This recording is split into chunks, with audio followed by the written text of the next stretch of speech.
अस्सलाम वालेकुम। एक दोस्त ने आज स्टारगेट की तफसील पूछी है कि ज़रा स्टारगेट को डिफ़ाइन करें।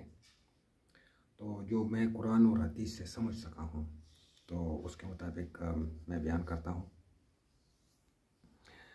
देखिए, स्टारगेट को समझने के लिए हमें समझना पड़ेगा कि हमारी इस कायनात में कितनी मैग्नेटिक फील्ड्स चल रही हैं।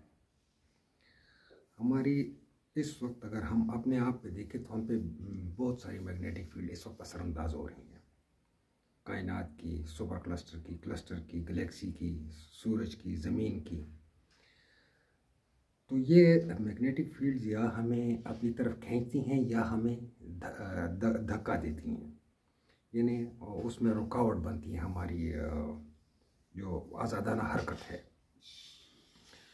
तो अगर कोई ऐसा रास्ता बना दिया जाए, जैसे कि 80 की दहाई में एक आर्टिकल पढ़ा था, तो उसमें लिखा हुआ था कि हम खिला में लाइट स्पीड कोई ऐसा शिप्स हम बना सकते हैं कि जो लाइट स्पीड से चले, लेकिन उसके लिए हमें चाहिए होगा कि दो मैग्नेटिक फील्ड के दरमियान जो जहां आके मिलती है हमारा स्पेस, वहाँ शिप वहाँ पे ट्रैवल करेगा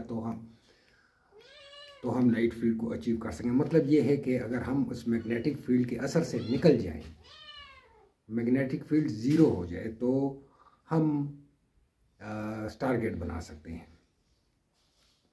तो स्टारगेट के लिए समझना होगा कि ये एक ऐसी बीम है, एक ऐसा रास्ता है, एक ऐसी पाइप है, जिसको पाइप कह लें, रास्ता कह लें, बीम कह लें, जो हमारी कायनात से दूसरी कायनात तक जाती है और उससे स्टारगेट स्टारगेट से तमाम मैग्नेटिक फील्ड टकरा के बेअसर हो जाती हैं। तो उस पाइप में या उस बीम में जब हम सफ़र करेंगे तो within no time, within seconds हम दूसरी कायनात में पहुंच जाएंगे। अब आप कहेंगे कि इतनी रफ्तार से हम कैसे पहुंचेंगे, जबकि लाइट की रफ्तार तो 1,86,000 मील पर सेकंड है या 3 लाख किलोमीटर पर सेकंड है। तो इसकी मैं आपको मिसाल दूंगा कि हमारी जो ज़मीन, हमारी जो कायनात जिस वक्त इसकी तख्लीक हुई,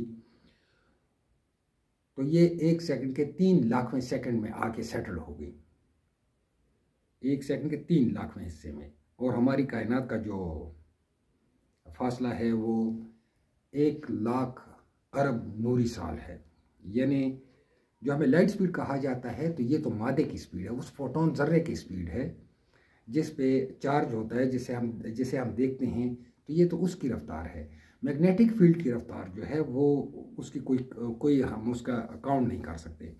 तो अगर एक ऐसी बीम हो जो हमें मैग्नेटिक फील्ड की रफ्तार से पुश करे, यानी जितनी मैग्नेटिक फील्ड आ रही हैं वो उसके अंदर ना पहुंच सके और हमें मैग्नेटिक फील्ड की रफ्तार से पुश करे, तो विद इन नो टाइम हम दूसरी कायनात में या तीसरी कायनात में या चौथी कायनात में, जितनी अल्लाह ताला ने बनाई हैं कायनातें बनाई हैं, हम किसी में भी सेकंड्स के अंदर जा सकते हैं, बस सेकंड से भी कम अरसे में जा सकते हैं। तो इसके लिए यूँ समझ लें कि हाँ, एक चीज़ और, अब ये बीम बनेगी कैसी, इसके लिए तो चाहिए दो यानी कोई चीज़ अगर बनती है तो उसके लिए यहाँ से भी चाहिए और यहाँ से भी चाहिए, दो जगह।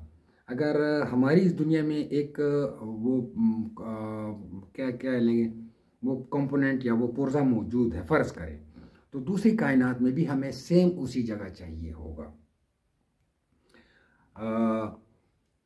तो हमारी कायनात तो मुसलसल हरकत में है, ज़मीन हरकत में है, ज़मीन सूरज के गिर्द घूम रही है, अपने मदार में भी 1600 किलोमीटर फिर घंटा की रफ्तार से घूम रही है, सूरज के गिर्द 12,000 किलोमीटर या 10,000 किलोमीटर रफ्तार से घूम रही है। सूरज जो है गैलेक्सी में 50,000 किलोमीटर की रफ्तार से घूम रहा है और गैलेक्सी अपनी रफ्तार से घूम रही है, क्लस्टर अपनी रफ्तार से घूम रहा है, सुपर क्लस्टर अपनी रफ्तार से घूम रहा है। तो आखिर ये होगा कैसे? तो इसके लिए हमें फिर समझना होगा कि आया वो कौन सा वक्त है जिसमें ये दोनों कंपोनेंट्स जो हैं ये एक दूसरे के आमने सामने आ जाते हैं और वो बीम बन जाती है। तो इसके लिए हमें हजूर नबी करीम सल्लल्लाहु अलैहि वसल्लम के माराज के सफ़र को हमें देखना होगा।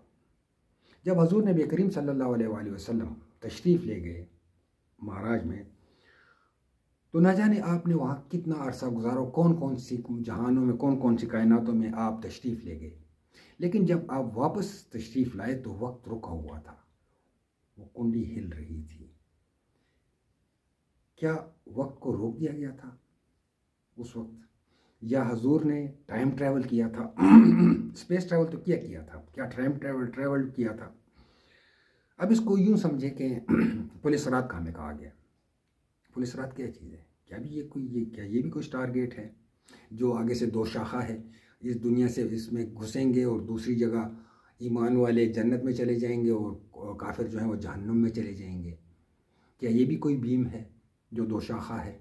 जिसकी फ्रीक्वेंसी ईमान की होगी वो जन्नत में चला जाएगा, जिसकी फ्रीक्वेंसी कुफर की होगी वो जहन्नुम में चला जाएगा।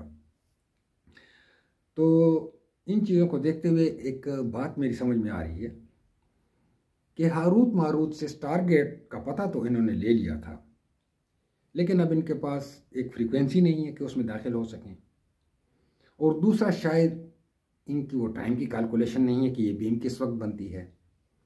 और जो इन्होंने हारूत मारूत से टारगेट ले लिया था उसमें ये अभी तक सफ़र क्यों नहीं कर सके? इसमें जो बहुत अहम चीज़ है वो सूरह कहफ है। सूरह कहफ में जो 3 सवाल पूछे गए थे, तो ये आम यहूदियों के नहीं थे, ये उन ख़ास यहूदियों के थे, वो उलमा और अहबार, वो शयातीन अल इंस, वो इल्यूमिनाटीज़ जो यहूदियों को कंट्रोल करते हैं, उनके सवाल थे।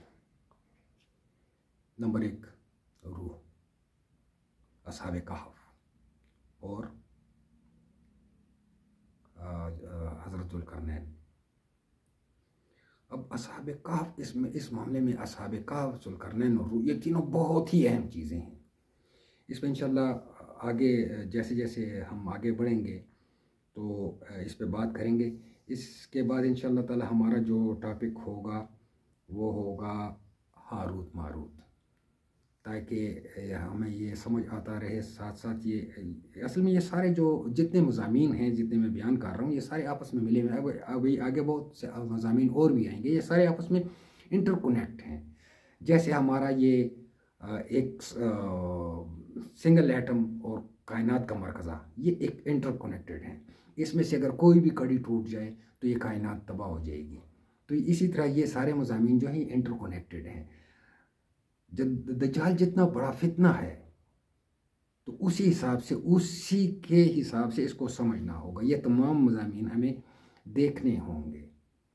वस्सलाम।